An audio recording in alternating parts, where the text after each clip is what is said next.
وہ لے رہے تھے اس کا نام آگ کیوں رکھا؟ اس کا نام آگ کیوں رکھا؟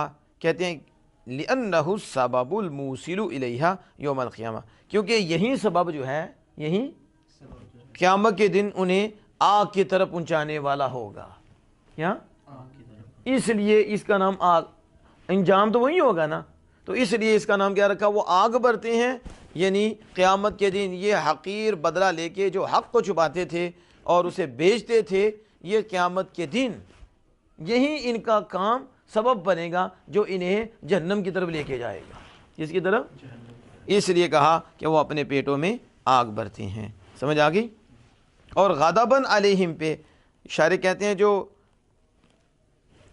اللہ بات میں لا یکلم اللہ یوم القیامہ، اللہ ان سے قیامت کی کلام نہیں فرمائے گا.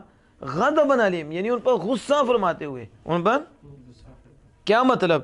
یعنی یہ اشارہ ہے الی انہ استعارۃ من الغضب، یہ اشارہ ہے اس طرف کہ یہ غضب سے استعارہ ہے، غضب سے استعارہ. واضح طور پہ نہیں فرمایا کہ اللہ غضب فرمائے گا، ایسے لکھا یہاں، تو یہ اللہ کلام نہیں کرے گا اللہ، تو یعنی یہ مجاز ہو گیا ہے کہ اس سے غضب سے، اس سے غضب سے.